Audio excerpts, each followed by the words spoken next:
So we're here at Serendipity, the Serendipity Market on East Patrick Street. It's a very nice place to have quiet, relaxing conversations, I think. And today, they have more art than usual. They have quite a few paintings hung up at the moment. So there's I'm seeing a couple of blank frames, which is an interesting possibility, right? It's kind of like intentional or not, that kind of reflects either the conversation we haven't had yet, or the art that hasn't been put there yet. Right. Or you create the picture yourself. Oh yeah, it's different every time. So that kind of speaks to I'm talking to Marty Graff, and Marty is an artist in his own right, using words. Also, you're a pianist, and you're an author. Mm-hmm. And so something I was looking on site, and also you have a YouTube channel about people looking at things through their own unique lens. And so you have a lot of interesting philosophical insights, would you say? Yeah, for sure. I think one way that I've described the material, which I guess the technical term for it is ekphrasis.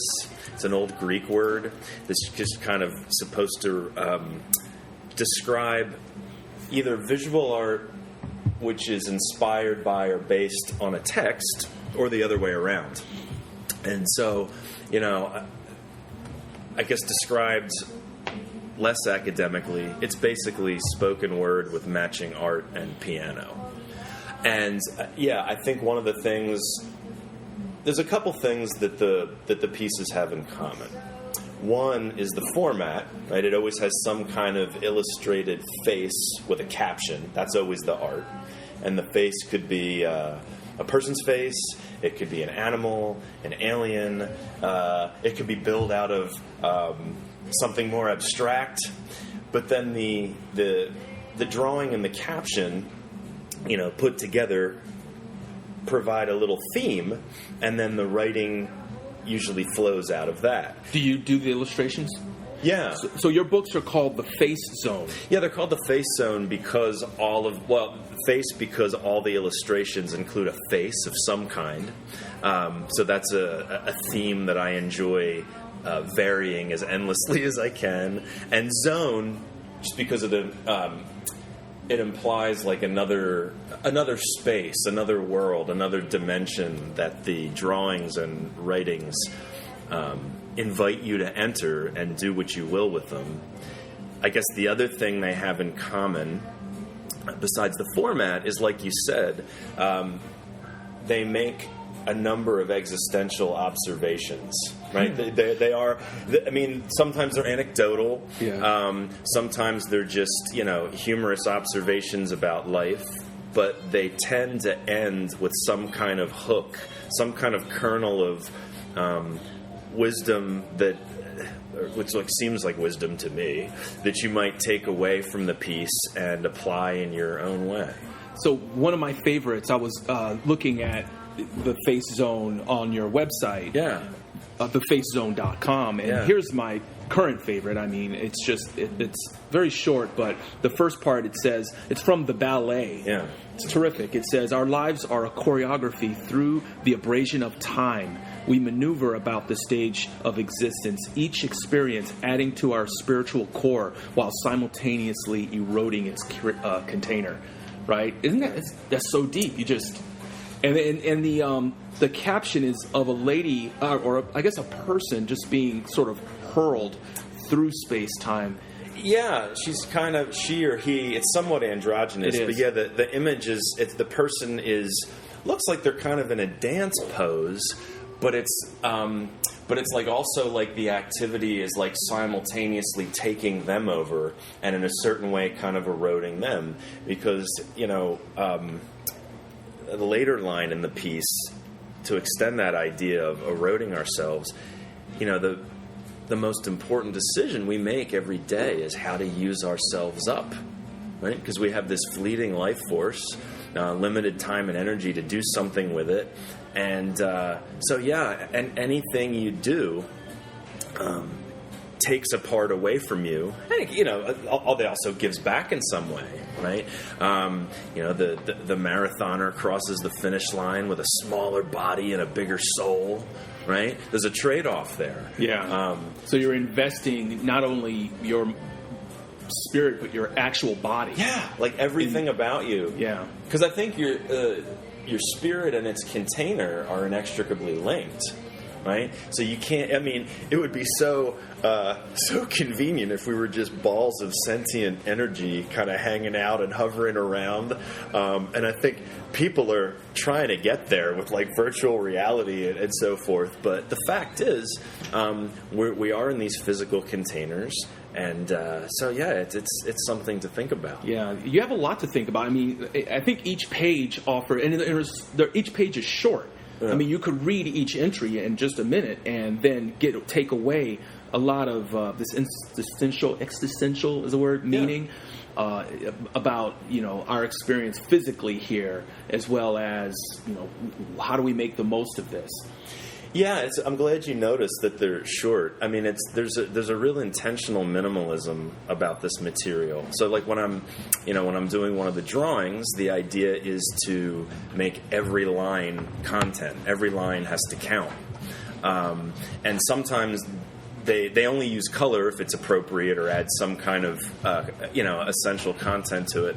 And then the writings, like you say, are never more than a page. There are some that are as short as a sentence, trying to make every word important. Because, especially these days, it's like we're either coming across little slivers of shallow information are blowing by us on television screens, or we have to make time to read a novel, and it's nice to have something that's short but deep. So sort of like when you if you look at a flash of sunlight or a camera flash and then you shut your eyes and afterwards you can still see it for a little bit. Yeah. I'm hoping these pieces have that effect on people, where it's kind of a flash, doesn't last long, but it may, that after image, that afterthought could burn for a while and continue to affect you. So Marty, where are you from? I'm originally from Philadelphia. Philadelphia. That's an artistic land. There's lots of art going on there. Yeah, lots of art. Lots of people heckling you when you try to parallel park.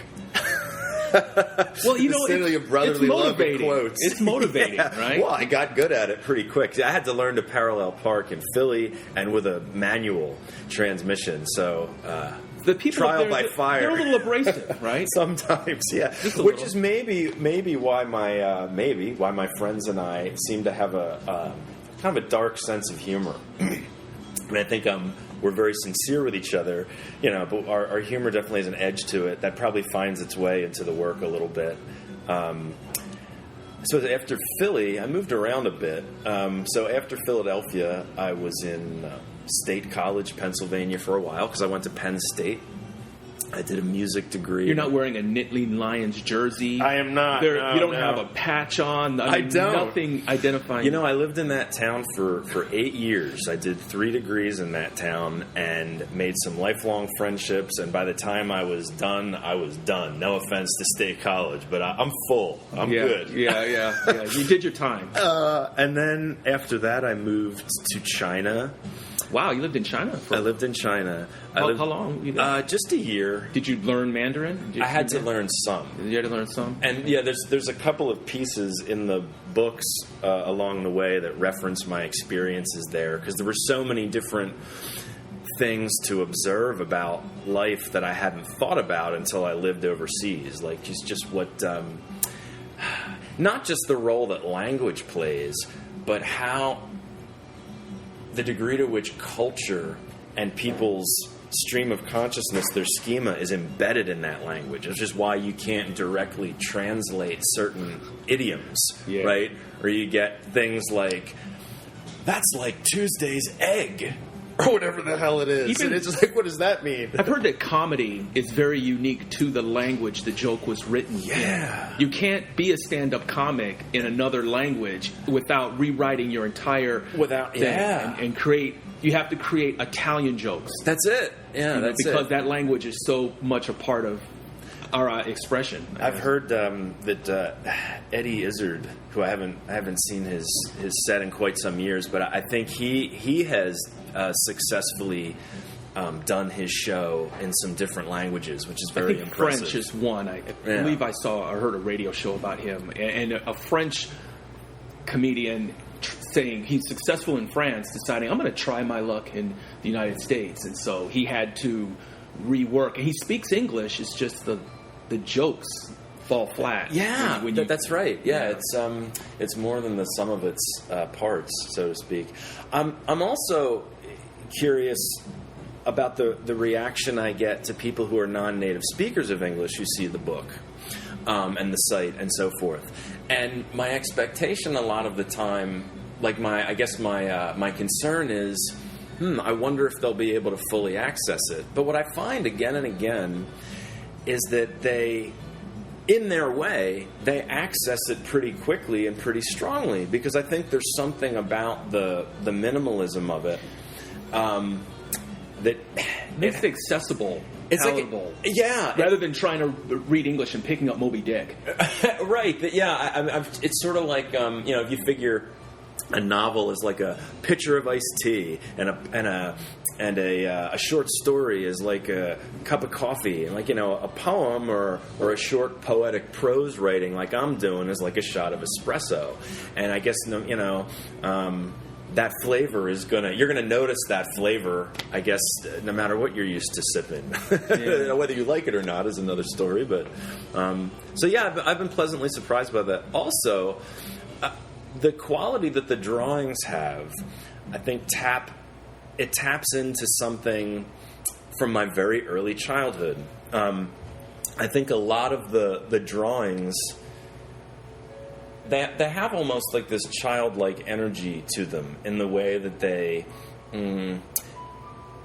see or express things that we've thought about, but maybe in kind of a surrealistic way that a younger person who hasn't been taught to filter out their imagination might express things. And I remember as a kid, even my earliest drawings and dreams I would have would be a combination of like bizarre cartoon-like kind of things with like text. And some of the words were even like nonsense words.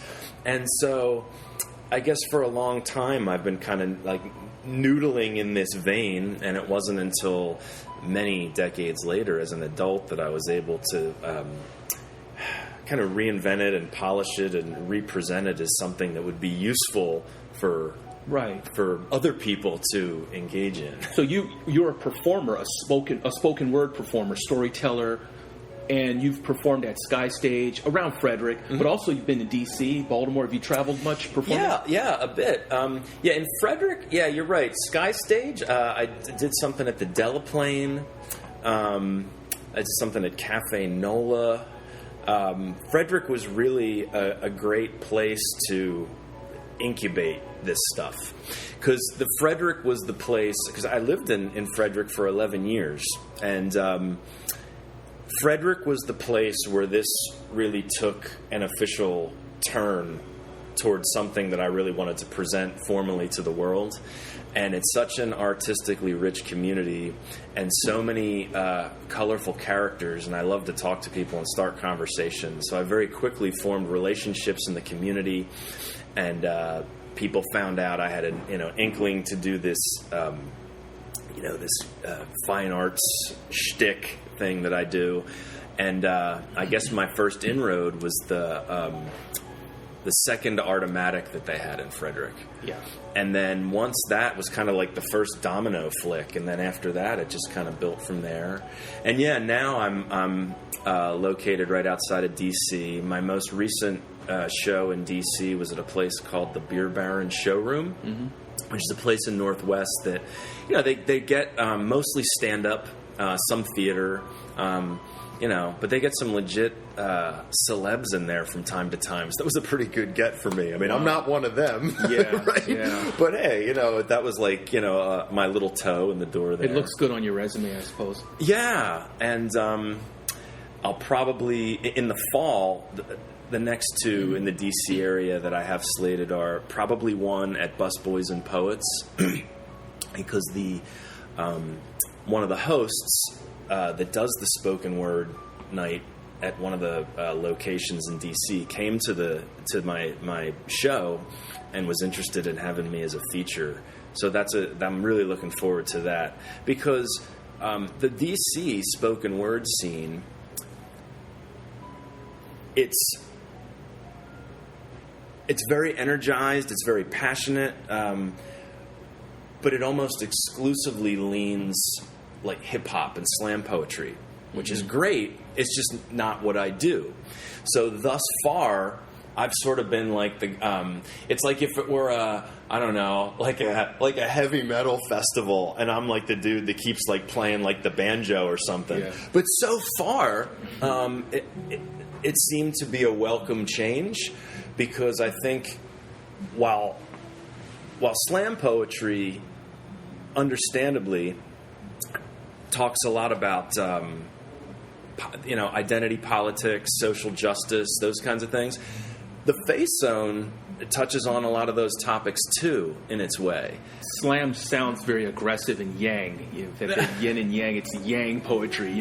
Whereas yours is more inward-looking or observational type stuff. Maybe just the delivery. I think even if the slam poetry that is introspective and very personal, the delivery has a very elevated musical quality to it. I think that it adds to that. I think it's just off the top of my head. That's maybe part of it. But yeah, for me, the project has really evolved from something that was simply doodles with captions to taking them and making those like more polished hanging art pieces. Then I thought, well, you got captions with these. Mm-hmm. Maybe you want to add a little more writing. And that led to the website, and then that led to the Alive Act. And two books, working on the third.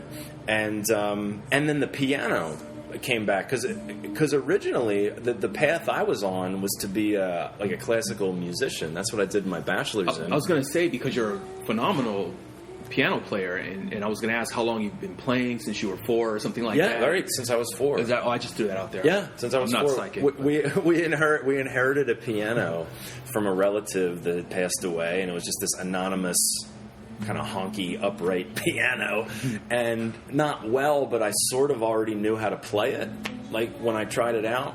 So from a very young age, I was writing my own pieces and performing them, although writing, I put in quotes, because it really just meant improvising some found objects that kind of fit well together and then just memorizing them. And then finally, when I had the benefit of music school and some training and lessons, I was actually able, the way like an author writes prose, to actually, before I even like put my hands on the keyboard, kind of think about it as like, what do I want to say? What kind of musical theme might convey that? Kind of outlining the structure of the piece, so I can have some more control over it, so that what comes out on the other side, has the soul and has the inspiration, but it has some craft to kind of make the most of it. And for a while, I was totally away from the piano. After I finished music school, I was really burned out. And I think one of the reasons, frankly, was just during my 20s, I didn't have a real handle on how to manage my OCD. So I was like all in for everything. And that's a quick way to get burned out, like going in a music lab at 11 on a Sunday morning and coming out at 10 on a Monday morning. Like that's just not, I mean, that's not sustainable. Right.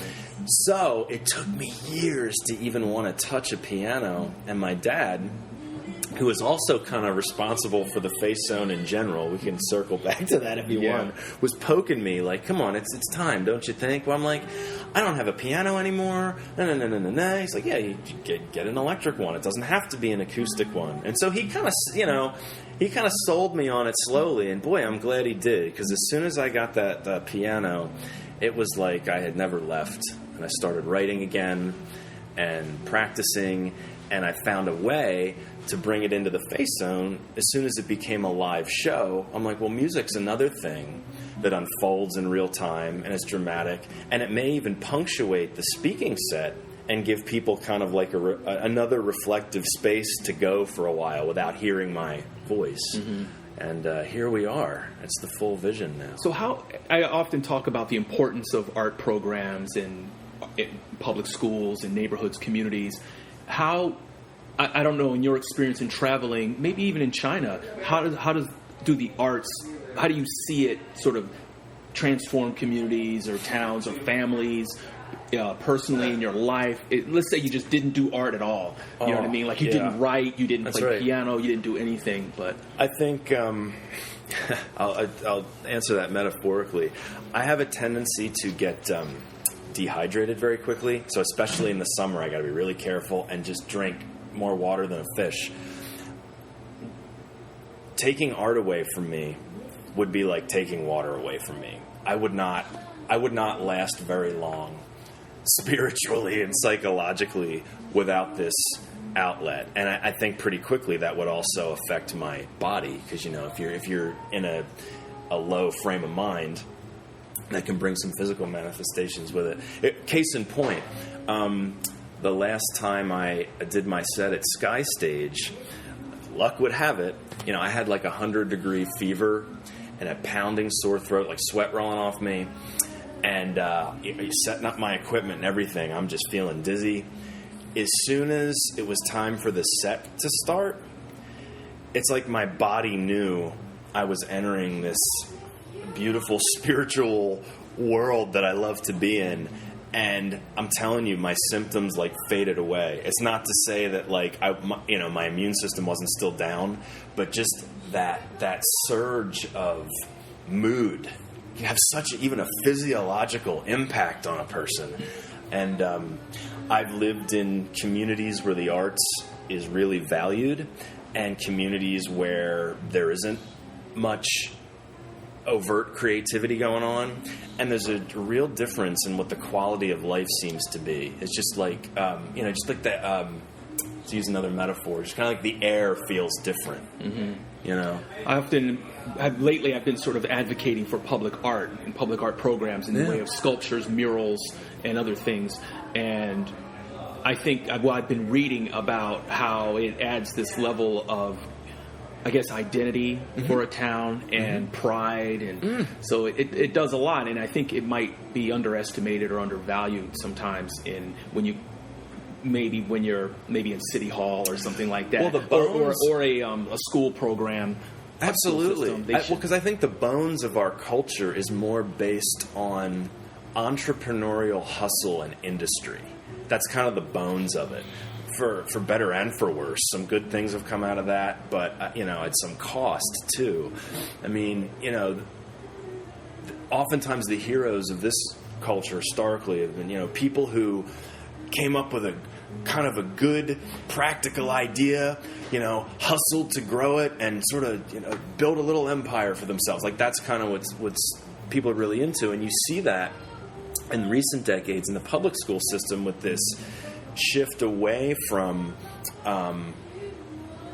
vocational kinds of things, which is ironic because that's a real need that kind of goes to industry. But it was like everybody's going to go to college and they're going to crunch numbers or they're going to design machinery, and that stuff's important. But if you don't have some of the quality to go with the quantity, then you're out of balance. I mean, you need industry, you need people that have practical skills, but you also need philosophy and the type of community that gets built through richer conversations and broader perspectives when art is a part of the fabric. And I think we do ourselves a real disservice by just cutting art and music in public schools in favor of more like math, science, reading. Not that those things are not important, but they're starting to occupy too much space, and they're being taught through the path of standardized testing. So not only is it like too much emphasis, but the mode in which the information is being exchanged isn't very deep or critical. So it's kind of like a double whammy. Yeah, it's pretty deep. I have another one another one of your entries here from book volume 1 of The Face Zone, and this is the one I saw actually on video on your YouTube channel. and it's called Ku Klux Klutz. Yeah. Ku Klux Klutz. And it made me think about what's been happening over the past few years, and these white supremacist groups having rallies and meetings and things like. I guess it's something the United States has been dealing with since the beginning, right? Since the beginning. But in this, you write, racism is intellectually clumsy and depends upon an unbalanced worldview. It's really interesting that you brought it. It was really cool. I just thought it was. I've always wondered about how does one, like, how far do you take it, right? You like this group, this is my group, but what if other people in the group might be a few shades lighter, or their hair is a different texture? At what point do you stop separating and being tribal? At which grain of sand does the beach officially start and end? I mean, it's like, this is my ideal person. We want our community to look like this. But then you get someone who's a little swarthy. Maybe they're from Greece or something. I don't know. It becomes a totally futile activity to try to segregate everyone like that. But I think it's in the middle of that one. Yeah, the thing about tribalism is natural, but diversity is no more unnatural than the combustion engines and computer networks that compel us to mix. Yes. So you kind of even have to, like, I think, especially now, it's real easy for people to kind of decide what their worldview is and then find outlets that are going to reinforce that instead of... Right, and then just stay within that. Yeah, and it can it can happen on the left as well. But man, that's I don't feel like at this day and time the left is not the problem, right? There's some problems in the left, but that's not. It's like I have plenty of friends who are Republicans. I really do. People that I've grown up with. Even a couple of Trump supporters in there. And, you gotta take each person at face value. One of the things about being a teacher and with shopping this material around is I can't afford, nor would I want to prejudge everybody. I just don't know really what that student is all about, just like looking at them or being around them for a couple of weeks. They need more time. Or, if I'm at an event and I'm promoting my book and there's, passers-by, I don't want to assume who's going to be into it or not based on the way they look or the conversation I hear them having. And I love to be proven wrong, and I usually am, which is kind of like all I need to know is that I don't really know. Mm-hmm. And that's okay. I mean... Yeah. Especially, I like the line about sort of, what is it, where you're deeming an entire people inferior. When people do that, they're unaware of their accomplishments. In other words, you're not taking into account the accomplishments of different people on this planet. Not everyone is based upon that bad experience that you had. That's right. On the Beltway or in that deli or something. You know what I mean? Right. And it just is so limiting and yet so pervasive, I guess. But it's unfortunate that... And in that piece, the kind of the metaphor that I kept trying to go through that piece was this stumbling. So, like, the character in the picture is like a klutz, tripping all over himself. Right. And then the opening line talks about a lack of balance. And then the piece ends with talking about moving forward in step with one another instead of, like, tripping over one another and tilling the soil for our replacement. Maybe it would have been easier to have sort of a racist worldview like that if there were only a few million people on the planet. Well, that's the world's gotten too small to segregate in that way. Even if you wanted to, it's impractical. And the information is at most of our fingertips, and it just seems like you have to struggle more to maintain that racist worldview. And it's like, and it becomes self-destructive ultimately. Like, think of everybody as being on a big raft, right? And then the people at this end of the raft are all pissed off and resentful at the people over there. So they're like, let's poke a hole in their corner of the raft. Yeah, like, eventually that's going to be you underwater. Yeah. You know, I mean, you kind of you can't live in isolation like that. You know, you have to figure out ways to get along, which sounds trite, but it's true, especially as the population just fireworks exponentially. You know, you're going to come in contact with more and more people, and you need to be open. Yeah, one way, I guess, is through food. I'm not a foodie, really, but lately I've been watching a lot of these Netflix food programs of these chefs or celebrities or what have you going around the world, because they have it like that. And just having all these different types of food, meeting different types of people on different continents. And it seems like that is probably the first strategy right there in bringing people together, is organizing these community potlucks.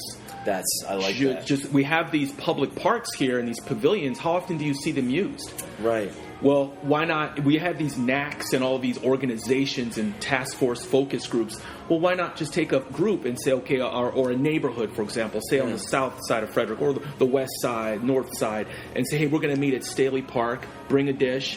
You don't really need... You have something for me? Keep going. Well, yeah, and so that would be one of those things where, hey, we have an Indian family here. You know they're going to bring samosas or something like that. Or we have a family from El Salvador. They're going to bring empanadas or something. Or whatever. Yeah, pupusas. And you know, that's what you eat. Well, let's go ahead and bring a dish and then share a dish. And we'll pass out the plates. Well, I'm glad you brought that up, because there's a piece in the first book called Today's Special. And it's really about subjectivity, right? How taste is pure subjectivity, but how taste is such a powerful definer of who we are. And, you know, one thing that's totally palatable in one culture is like revolting in another. And it doesn't mean one is objectively better or worse than the other. They're just different. And this idea of subjectivity and trying to overlap people's subjectivities, like bringing them in contact with one another to kind of negotiate those differences, I think is exactly what you're saying. And food, I mean, there's nothing more intimate than like ingesting something and then having it come out the other end. Yeah. I mean, that's as penetrating as it gets. And it's one of the ways we judge people, right? I mean, think of the in elementary school, the kid that brings like the weird messed up lunch to school that's like nobody else's gets a lot of ridicule. Yeah. Or when Americans hear about, people in parts of Asia eating dog, they're like totally offended. Right. Even though we eat large dogs called cows, right? Which Hindus would never do. So it's like everybody's got their... But I like how the first sentence says, literally, eating is as intimate as it gets. And it made me think about when you go to a restaurant or you go to a dinner party and you eat the food, right? You have no idea what's going on in the kitchen. But you get the plate, it comes out, and you put it into your body. Yeah. You put it into your mouth. There. It's a trust. It's like a social contract. You would never say, I need to see who's cooking it, so I'll be right back. I'm going to watch him make my pasta or what have you. Yeah. No, you just continue your conversation. You have a beer. At some point, a server came out. You don't know, did she put something in it? No. You don't assume that they did. When in fact, restaurants that put the chef out on display, it's a real novelty because people aren't used to that. Yeah. It just speaks to your point. Yeah. Wow. I just thought you're going to go back there and do that thing you do, and then I'll eat that. I'm going to eat that stuff. Sometimes it's you're better not seeing the thing they do. I remember at this restaurant that I ate at every day in China because, ironically, all the different cuisines that I like, I have the roughest time with Chinese food, especially like mainland Chinese food. Which is very different than what we get here, which was based on Western taste because, in the early days of the like gold rush and all that, people going out west, some of the first Chinese people, obviously Pacific Ocean, they're coming up with stuff for these people to eat, and so they tailored it kind of to their taste. And frankly, I like American Chinese food better than I like Chinese food. But back to my story, this one place, they were from Lanzhou, so I really liked their food because that one region of China, I liked the food. But even though I lived in Shanghai. Mm-hmm. So they were transplants from Lanzhou. And I got this thing called Lanzhou La Mian, which is like a noodle dish. Just great. And I always would get this hot chili oil paste to put in it. And one day I was mixing it in there, and it splashed in my eye. Yikes. And so I had like la mienne in my eye, and the family thought this was hilarious. That because I was like I stuck out like a big cartoon everywhere I went there. And so they're like, okay, come in the back. So I got to see the behind the scenes. Oh no is right. Yeah, there was like this area smaller than we're sitting in with this very tired, ancient looking old Chinese lady just taking each dish and kind of lazily like scooping it through a trough of water and putting it directly on the other side, and that was it. Dish washed. But luckily the food was so scalding hot that it would have killed anything that was in that bowl. That's funny. But it was nice of them to have me back in their space like this, like big ridiculous me, back in their kitchen trying to wash my eye out. So thanks, guys. Were you teaching English there? Yeah, I taught middle school and high school. That must be quite an adventure. Yeah. I mean, I could have stayed indefinitely, and that was the original plan. But I figured out pretty quick that I needed access to my relationships and language and culture more than I had access to them just living there. So I decided to come back and teach in the States, but to keep traveling as much as possible. What are some of your other favorite countries if you've been to other Europe, South America, any place like that? I'm not very well traveled yet. I've only been to 7 countries, including the U.S. Only 7? Yeah, but in a world with that has dozens I don't even know about. Yeah. But yeah, your point's well taken. Yeah, it is a blessing to have been to 7. I think my favorite places thus far. If I had to pick one place if I had to relocate, I would say France. The south of France? Just France? Paris? Wow. Yeah, I mean, we spent a week in Provence doing French stonemasonry, like restoring an old 12th century castle. They had started restoring the village in the 60s, so by the time we got there a few years ago, the only thing that left was the castle. And living in this old village for a week, eating home-cooked French food, the scenery, the smells, that was beautiful. But equally beautiful was Paris. I mean, it's just oozing culture out of every pore, And one thing that I noticed about Europe, France in particular, is that, we're talking earlier about quantity over quality, I think earlier in our conversation. Europe is really quality over quantity. You go to a cafe, for instance, it could be a very simple, not like Michelin star restaurant or anything, but the simplest attention to detail. There's a real art to everything they do. If you go to pretty much any place in Europe and throw a rock in any direction, there'll be like a restaurant that's anywhere from good to incredible. Whereas in the States, I find, it's a first world problem, but I find that the majority of restaurants are actually pretty bad because there's such an emphasis on get them in, get them out, give them bigger portions at less cost, and it just becomes this kind of running to stand still. There's not the same, like the seats even in French cafes are, first of all, there's no televisions.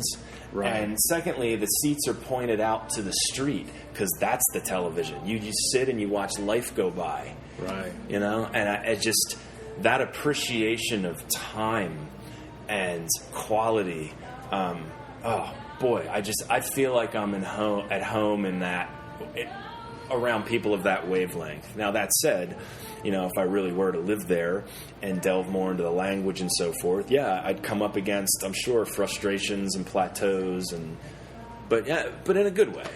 Yeah, the food, that's interesting about the way we do it here. And we have chains, chain restaurants that will build 500 of them and all do it the same way.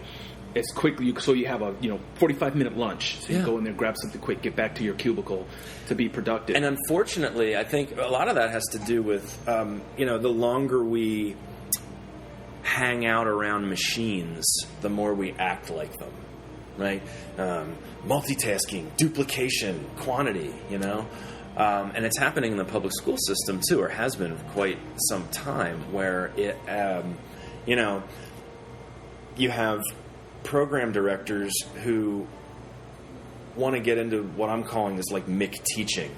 I should be able to go into any classroom at any time and see the same curriculum delivered the same way. No, that's the last thing you should see, because that means the death of education. I mean, look at what a great impact on cuisine McDonald's has had, right? I mean, yeah. So MIC education, MIC teaching, yeah. It's like just like stand-up comedy, painting, whatever you want to do, whatever comparison you want to make. Good teaching is necessarily an extension of the personality that's doing it. That doesn't replace best practices or craft or experience, but man, I'll be damned if I'm going to go in there and read from a script. And fortunately, throughout my career, even in public school, I've been very lucky to find colleagues and administrators who are really into what I'm doing, and they're like, yeah, keep doing that, do it your way. Because as long as I can show how it aligns with the curriculum, which it does, because essential best practices and theories of second language acquisition haven't changed. Are you still teaching? Yes. Yeah. I kind of lead a double life. I was going to say, because you sound like you're actively a participant in the education. Oh, absolutely. Yeah. I teach currently. I taught at Frederick High for a number of years. The old one? The old one. I was there, the old one, yeah. I was 2015 Teacher of the Year finalist. Wow, right on. That was something else. What did you teach? ESOL, English as a second language. I was going to say, because you mentioned about second language acquisition. Yeah. Okay. And fortunately, the thing that happened first, when I did grad school the first time, I did ESOL and then went overseas. And when I decided to come back to the United States, I realized that, well, if you're going to teach in the United States and you want some job security, you really need to do public school.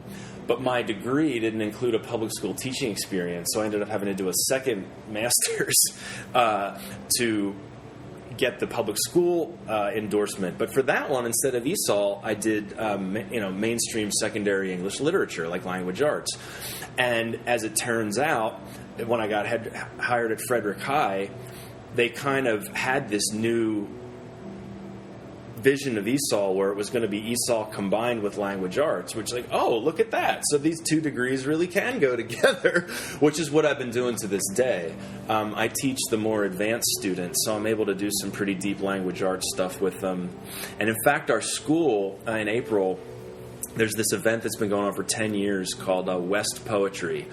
And it's 2 days where all the English classes in the school come to the Kogelman Theater and watch, professional spoken word folks, some staff members, some students do this sharing of words and ideas. So, this year I got to participate in that, and I got to, do the Face Zone 6 times over 2 days. So by the end of those 2 days, just about every kid in the school had seen it. Mm-hmm. A lot of my colleagues who hadn't known about my civilian life had seen it, and it really, going back to your comment about how art connects communities. Once people saw that and engaged in that with me, that automatically opened up all these relationships for me at that school. Mm-hmm. And art has that effect, Mm-hmm. It can really be moving. It can personally, connect us.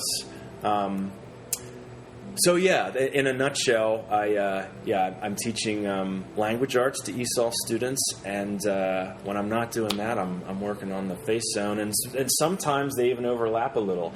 I've had students do illustrations with little writings with them, just as a way of connecting print and non-print text. And was that a part of the curriculum of the school, or is that something that it was at Frederick High, explicitly, and at West Potomac there's not an explicit bullet point in that, but it certainly relates to, students will engage in different modes of creative writing across disciplines. So, as an educator, do you find that the art of teaching has a tendency to become over-intellectualized by districts? Like you mentioned that you had to get a second master's degree. I would say less, well, maybe superficially intellectualized. Yeah, the public school bureaucracy loves degrees and credentials and credit hours. Right. But oftentimes, the people who are the most obsessed with that end up being the least intellectual, in my experience. Because you can very easily get caught up in all the surface-level trappings of being an academic without really having the goods inside. But can you teach? Can you actually communicate an idea to another human being? Absolutely. And frankly, a lot of people can't. It just goes to, it's like no matter what situation you're in, there's that human bell curve. There's sort of the people in the middle that are doing a thing in roughly the same way to the same degree, then some people to one side that are really exceptional, a few people to the other side that are especially miserable at it. And it's the same thing with education. I mean, you got some people in education who are poor communicators, and some who are amazing communicators. And then people who are in professions who are not so communicative, but when you talk to them person to person, boy, they're really sharp and clear. So, but your point's well taken. Yeah, I think because of politics and just bureaucratic entropy, and because of capitalism, I think the public school system has chased its tail for a while, trying to buy the magic bullet that will solve the education problem. And the education problem isn't really an education problem. It's a societal problem. It's a problem with shattered family units, poor physical health, lack of attention span. It's like these other things that are happening that make people less available to access their education. Right. And then, institutions that are trying to fix that in some very intense and time and money consuming ways that aren't very effective. So I kind of figured out early, like, all right, you're in this environment where there's just going to be tornado of buzz going around. Let's identify what always works, because it's fundamental to second language teaching and learning, and design your own materials and assessments around things they're always going to be winners. No matter who your population is, they're going to come away with some fundamental skills, and you don't have to be tripping over yourself trying to reinvent the wheel when the wheel you've got is good. Just remember to make sure, you're inflating it, checking for holes, and, maybe aligning it once in a while.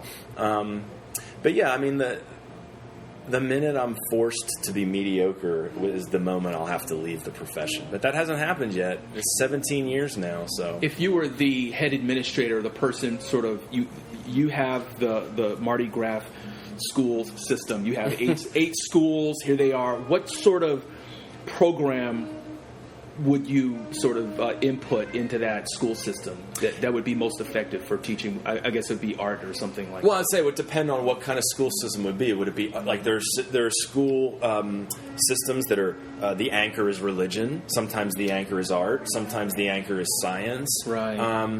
But I'd want to see. I really do believe in being well balanced. I think at a young age, people are exposed to kind of everything. Hey. And people are exposed to everything out of the gate.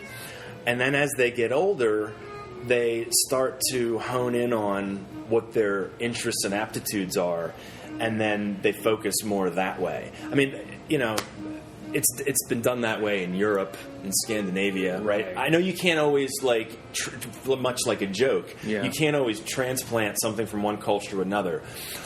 But I think it's smart, and we used to do this more in the United States. If you identify a person who, for instance, is super skilled with their hands, right? But man, they're just not cut out to write research papers.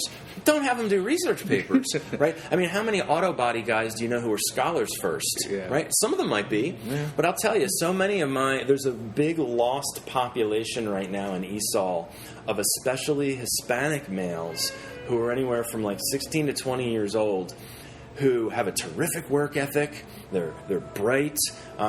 They want to contribute to this culture and have a well-paying, respectable job. But the school system is telling them, well, we don't have very much vocational training, so if you want to get accepted into that, you have to be a scholar first and have this grade point average. And that kind of defeats the purpose, right?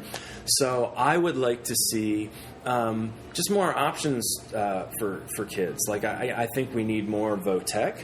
I think we need to at least sustain the arts, if not increase some funding for that. Yeah, I would say definitely increase funding and have programs that would sort of insert a level of pride into, for example, the Thomas Johnson High School band, marching band. Create something where the band is looked at the same way the football team is looked at. Thank you. You know what I mean? So that little Johnny, when he comes home from ninth grade, he wants to practice It has the same trumpet. social capital. It's like something cool. And I only say that unquote. because I'm from California originally, and we had marching bands where the bands marched in the city. They weren't sequestered into a stadium. The city had buy-in. The businesses had buy-in because it was that day where all the schools competed. Yeah. And it wasn't necessarily the Super Bowl because it was done throughout the year, but this is when these 5 high schools and then one traveling from Los Angeles is going to come and compete. And there's judging and everything like that. But it created a rivalry, a healthy rivalry where you wanted to be better at your tuba or your trumpet or your drums or whatever. And I think that's the key to giving people a path toward work that they care about is that quality is going to go up if somebody is invested in what they're doing, right? It's like this performance art thing, right? Nobody's making me do this. This is out of thin air. But the more I do it, the better I want to get at it, and and it's just because I'm invested in it, right? And like with your podcast and your other endeavors, like the more you do it, the better you want to get at it. I think when we're driving in traffic jams and so forth, it's easy to get down on all these people, like, oh, you're rude, you're lazy, you cut me off, or this country's going down the toilet. People make blanket statements about humanity, but then you meet individual people, and it's like, really, 9 out of 10 people, without even talking to them very long, if you ask the right questions, they're creative, they're interesting, they're passionate about something. Mm-hmm. But I think some students feel pressured either by the system or by their parents that they have to go into this or that, and at the expense of or disregarding this thing that really moves them. Hearing you talk about those who are learning English as their second language as students, I imagine a lot of them are Hispanic that you deal with. I'm just thinking about the tragedy of getting rid of the dreamers. You know what I mean? Because it just doesn't make sense that you would sort of take that potential. Yeah. Well, that's like earlier I was saying, let's poke the hole at the other end of the raft. You have no idea what potential lies in that 13-year-old and what they're doing here. And it's not like they're here for any malevolent reason or anything like that. They're learning. They're here for the same reasons that the immigrated ancestors of the people now who don't want more people coming in. It's like to pull up the ladder after you climb up it, kind of thing. I understand how we got here, but man, that's doesn't make it okay. I mean, this country is. It's really being tested right now. There's really been a social civil war going on for a while. And, the thing is, if we had more voter turnout, it wouldn't be as big of a problem, right? Because as it turns out, some of the angriest, most bitter, determined people, they show up to the polls. Whereas people who have strong opinions and everything to lose by not going don't for one reason or another. But man, this one coming up in the fall. Yeah. This is in my lifetime. This is the most important election. It's only 3 months away. Yeah, it's really close. This is really going to be whether or not there are any brakes put on this runaway train. We were faced with it in 2 years ago, in 2016, we were faced with an unusual situation. It was very strange. And we elected that person, and now we're dealing with it. Well, I guess some people are happy, some people aren't. However, the outcomes have manifested themselves. So now we've had 2 years of... That's it. And that's it. Now let's see what happens in 3 months. And frankly, this is a bit of an aside, but I mean, I'm not inside the guy's head, but from everything I've observed from a third-person point of view, listening to commentary on it, reading about it, I don't think he expected or really wanted to win the election. I mean, I think there was another reason for publicity and so forth that he was doing that, but then, like, once it was here, it's just like... Yeah, I don't know if you can ask for more publicity than being the president of the United States. I mean, I think quite a platform. I think his initial plan was to, run the presidential election as a way to get a buzz going, to then turn around and do something with media, like start like another news company or like a, what I'm saying, like some kind of like a competitor for Fox or something like that. Which still could happen. Yeah. And, maybe also something having to do with his finances and so forth. But yeah, it's like he's not fit to do the job. And he didn't even really seriously want it. And it's just become this, like, I'm not even going to say comedy of errors, tragedy of errors. And so, yeah, this it's a big deal, man. People just have to vote. And it's so easy to vote. So if you aren't registered yet, I don't even know where to direct you. Maybe provide a link, I guess. And don't go to the MVA, because the MVA screwed that up. Oh, right. You remember that? So probably, just go online or go over to Winchester Hall or something and do it the good old-fashioned way. Well, there's definitely, the politics definitely make their way into the Face Zone book and show, but I try to present, I guess what I'm after are these kind of distilled essential truths. So kind of no matter what brand you ascribe to yourself, like politically, I'm hoping that my observations are useful, like whomever. This is one of the things we were talking about earlier about, quantity versus quality, the square root of Pookie. This is kind of all about how, we've become so math obsessed, so machine obsessed, that we lose sight of the fact that there's certain things you cannot quantify. How do you quantify, like, honor? Yeah. Or true love? Yeah. Or et cetera? Or people will often... I spoke to a muralist the other day in Annapolis, and it's about quantifying the amount of tourism revenue you're going to get from a mural, a beautiful mural. Like, no one would even look at this wall and say that it's garbage. It's good. It's a good thing to look at, and it's on this wall that would normally just be blank. Yeah. Well, what does it mean for economic development? Like, how much money is it going to bring us, or how much is it going to cost for us to do that? So the muralist will go to whatever government office and say, "I'll do this wall for you," and give them a quote. It's going to cost so much. Well, that government won't want to pay them because of rights and stuff like that. So the government will say, "Well, you can do it for free." Do it for free because you're an artist. It'll be like exposure or publicity. The guy will say no, or the artist will say no. Then the government will say okay, and then pay a company to actually paint it white. Right. Pay a contractor to paint over it white. Yeah. But you could have had a beautiful hummingbird. Yeah, I think. Going back to something I said earlier about our obsession with industry in this country. It's hard sometimes for people to see the value in something that doesn't immediately turn a screw or start a software program or like what have you. But imagine, like, even this room we're sitting in now. Like, imagine if in this room and then the rest of Market Street you took most of the art stuff away. Look how fast. Yeah. This town is no longer the kind of attraction that it is. Yeah. Well, often people in Frederick boast of it being an arts town, and to some degree it is. I'm of the opinion that it can kind of turn it up a notch. That's me too. And So this leads to my question. You lived in Frederick for a while. You no longer live here, but what would you like to see here that isn't here now? What would you say, hey, I would sign off for that? That's a program or a thing. That's a really good question.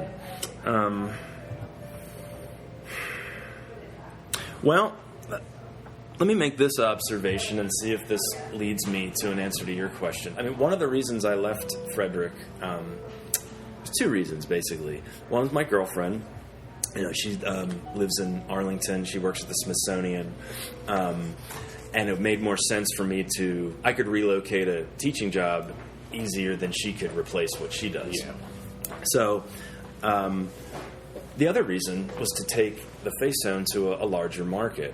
Because one of the things I noticed about Frederick is, as artistic as it is, in just a few short years, I had done a gallery show or a live performance in like every place that's worth doing that in this town in a short time. So as beautiful as it is and artistic as it is, it's kind of a cul-de-sac. And so somehow I would like there to be more traffic in and out in terms of the arts. Because I know there's some people who live and work here as artists who, even though this is a very artsy town, you know, they're really scraping by. Well, fortunately, they're an hour away from two large cities. And you're not sort of in the middle of Texas or something, you know what I mean? So let me see if I can be more useful, though, in terms of what that's not here, what I like to see. I suppose, Sky Stage, I think, has been a real blessing and opportunity for this town in terms of a performance venue that can handle different kinds of material, but it's not just like the Weinberg Center, right? Because I think you've got a lot of spaces in this town for live music, we'll say. But it would be nice if there were more spaces for performance art, theater. Like, for instance, in D.C., like, I couldn't even name all the different little nooks and crannies of venues where people do things other than just voice, guitar, drums of different sorts. So that would be good. I wish they would open up across Market Street. There's there's something that was, for the longest time, had like adage plastered over it, like it was going to be like the Community Arts Center or something like that. The Cultural Arts Center is what it was. Well, it's now the New Spires. Okay. So you've been away for a bit. Yeah, a couple of years. Yeah, New Spires there are two components to it. One is an educational component, which is the old Frederick public school building on Church Street. Remember that big building? Yeah, they did. That was where Automatic was. Yeah, that's that right. is now a New Spire. So they have a lot of great classes there, programming there. Good. Then the space that you're thinking of across from the Weinberg is the New Spire's performance space, where there will be live performances on some level. That's good. I'm not quite sure what the programming will be like, but that will speak to what you're talking about, having more spaces to do performance art. Yeah, I guess that would be my answer. If I had to think back to the end of my time in Frederick, the thing that I was kind of stroking my beard and being about was, well, where do we go from here? Because there aren't a whole lot of spaces for the performing arts compared to the amount of spaces that there are for hanging art, crafts, and bands. Yeah. Well, Marty, thanks a lot for joining me. I guess we're all tapped out. It was a really wonderful conversation. I just wanted to say that it's, what is it, Martin Graff, you have the book, The Face Zone, Surreal Daydreams to Trip Your Imagination. Also, check Marty out at thefacezone.com and also on YouTube if you want to really look at some of the very short clips of Marty's performances, spoken word performances, and terrific piano playing. Check out his YouTube channel, and that's at Martin Graff. Martin, Martin, Graff, Graff. And I'm on Facebook as well. And and I follow you on Instagram. Oh, yes, that's right. That's how we Thank you for reminding me. Yeah, all the social medias, or at least a couple of them. I don't do them all, but yeah, thanks again. When are you next going to be performing? I may have a performance at Frederick Community College either sometime this fall or in the beginning of the next year. Because I was recently invited to do my show for the art department in one of their classes, and a guy named Wendell Poindexter, who books shows at the college, was interested in having me come back. So maybe that. Also in D.C., I'll be at sometime in the fall, probably Busboys and Poets. And also I'll be the feature at this event called Spit That, D.C., which has been going on for, I guess, about 15 years. It's on Euclid Street in Northwest.